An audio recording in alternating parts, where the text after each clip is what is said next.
اور میں یہاں آپ کے سامنے ایک بات رکھنا چاہتا ہوں،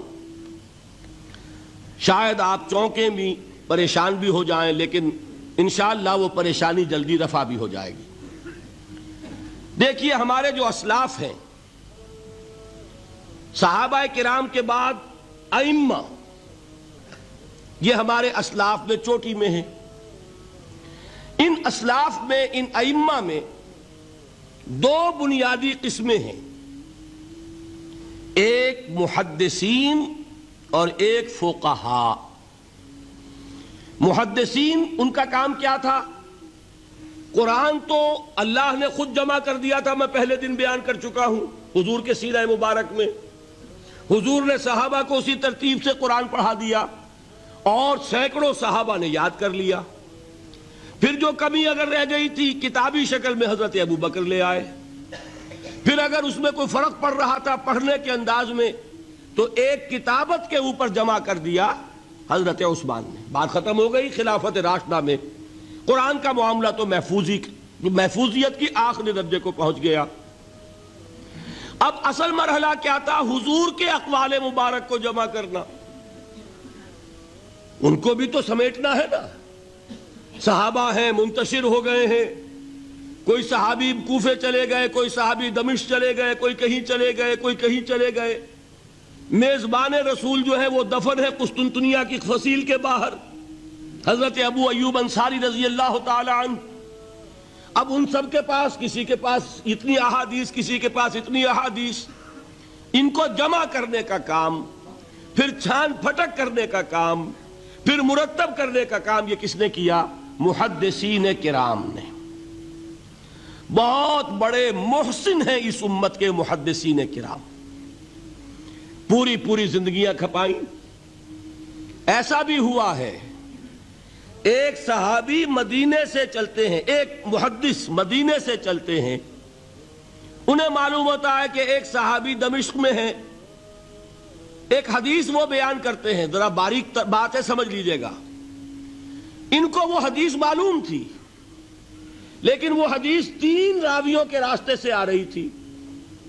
ان کے پاس جو حدیث تھی وہ 2 راویوں کے حوالے سے تھی۔ اب وہ جاتے ہیں اور وہ بیت المقدس کا اور وہ دمشق کا سفر کرتے ہیں صرف اس حدیث کو سننے کے لیے، سواری سے اترتے بھی نہیں۔ میں نے سنا ہے آپ حضور کی یہ حدیث بیان کرتے ہیں، جی ہاں، ذرا مجھے سنا دیجئے۔ سنا دیا، ویسے ہی اپنے اونٹ کی جو ہے گردن موڑ لی کہ واپس، بھائی اترو، ٹھہرو، قیام کرو۔ نہیں، میں صرف ایک حدیث رسول تم سے سننے کے لیے آیا تھا، میں اپنے اس سفر میں کوئی اور مقصد جمع نہیں کرنا چاہتا۔ یہ کام کیا محدثین نے۔ بہرحال میں اس وقت جمع و تدوین حدیث کے موضوع پر میری گفتگو نہیں ہے، لیکن چونکہ ہمارے اس جدید دور کے فتنوں میں ایک فتنہ ہے انکار حدیث کا۔ لوگ سمجھتے ہیں جیسے کہ ڈرائنگ رومز میں بیٹھے ہوئے آرام سے کتابیں پڑھتے ہیں، شاید ایسے ہی محدثین کا کام تھا۔ انہوں نے جس طرح زندگیاں لگائی ہیں اور جس طریقے سے حدیث کو جمع کرنے کے لیے مشقتیں جھیلی ہیں، اس کا آج ہم تصور نہیں کر سکتے۔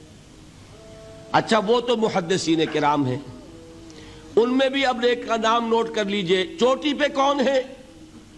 امام بخاری، امام مسلم، امام ترمذی، امام احمد ابن حنبل، امام ابن ماجہ، امام ابو داؤد، سب ہیں، لیکن چوٹی پر رئیس المحدثین کون ہے؟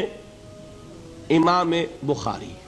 اچھا، اب تیسرا طبقہ ہے ہمارے ہاں، دوسرا، وہ ہے فقہاء۔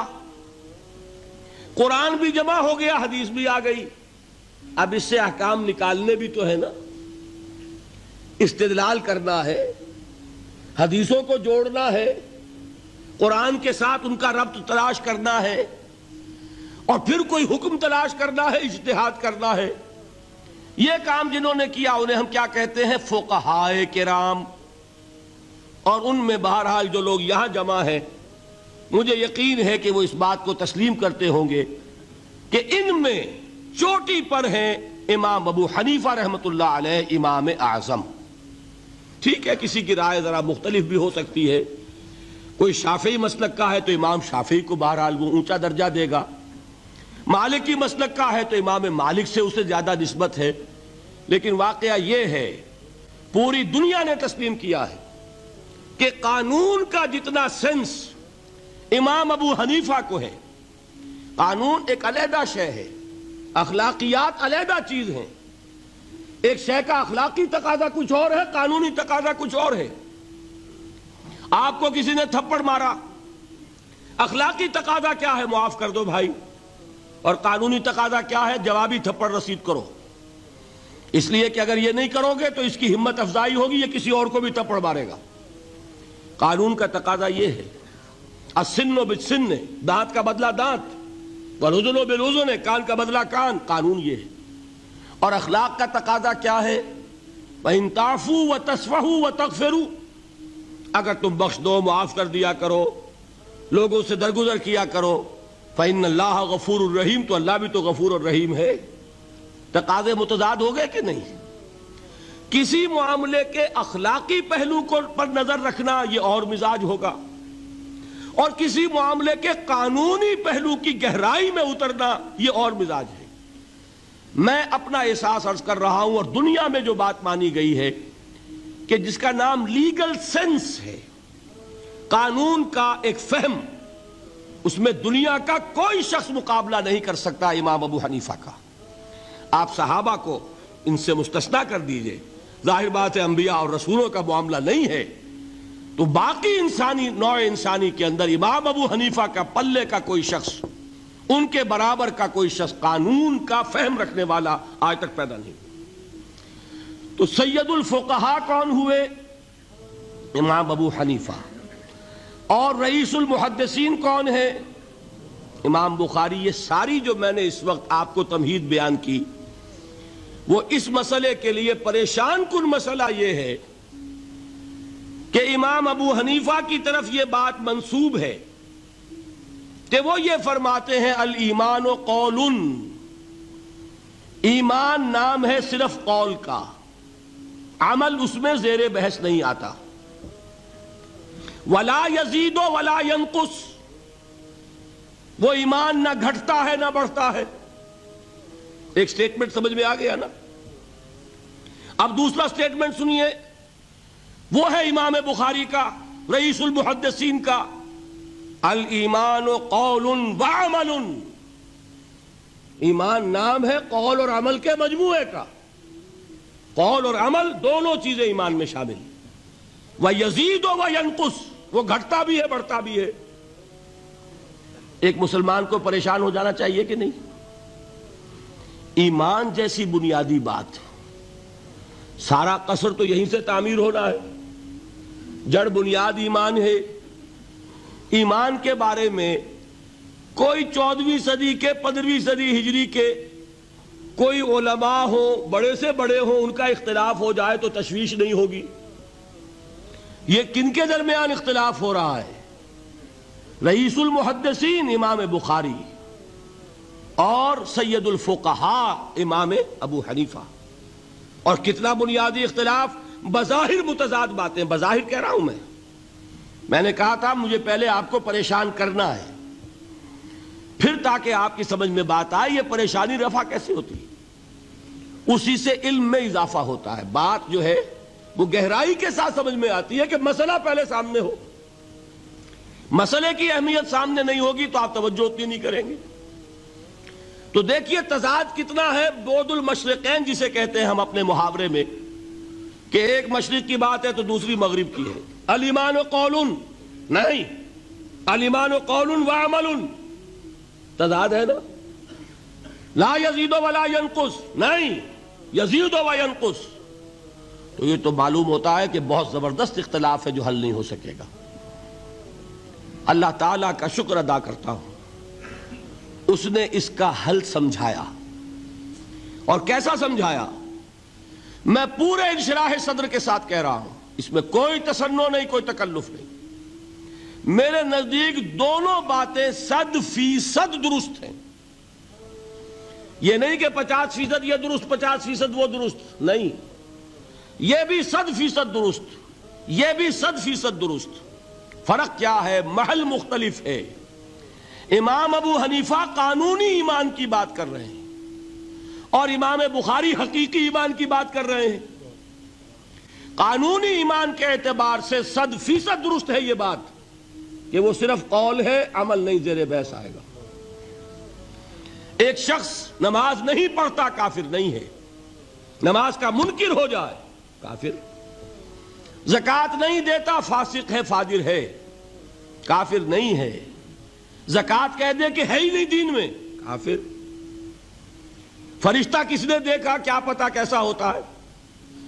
حضور نے بھی اصل فرشتہ اپنی اصل ملک کی شکل میں صرف 2 دفعہ دیکھا ہے، ورنہ تو انسانی شکل میں آتا تھا یا نظر ہی نہیں آتا تھا۔ 2 باتیں تھیں، وہی ہو جاتی تھی، نظر کوئی نہیں آتا تھا، یا انسانی شکل میں نظر آیا۔ اصل ملک کی شکل میں حضرت جبرائیل کو 2 مرتبہ دیکھا۔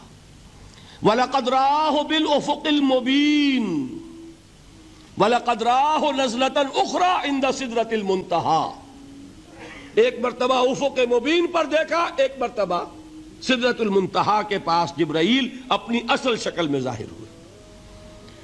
اب ظاہر بات ہے ہم نے تو نہیں دیکھا نا، لیکن ہم مانتے ہیں جبرائیل کو، مانتے ہیں فرشتوں کو، نہیں مانیں گے کافر ہو جائیں گے۔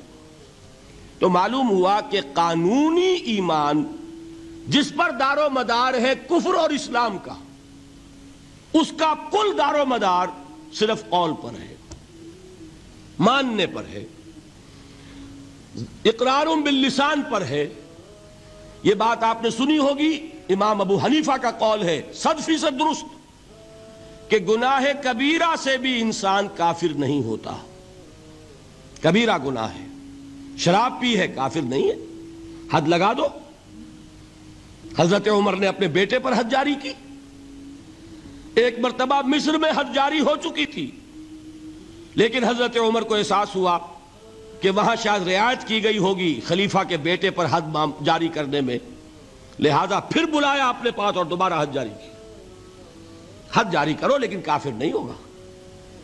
اگر کسی سے زنا ہو گیا ہے، میں آپ کو واقعہ سنا چکا، غامدی خاتون، حد جاری ہو جائے گی، لیکن یہ کہ اس کو کافر نہیں کہہ سکتے۔ کافر کیا کہیں گے؟ میں تو سنا چکا آپ کو کہ ذرا کسی نے کہہ دیا بے حیا عورت تھی تو حضور نے کیسی ڈانٹ پلائی ہے، کتنا اس کا رتبہ بیان کیا ہے۔ اس نے تو وہ توبہ کی ہے کہ مگر مدینے کی پوری آبادی پر اس کو تقسیم کر دیا جائے تو سب کی نجات کے لیے کافی ہو جائے۔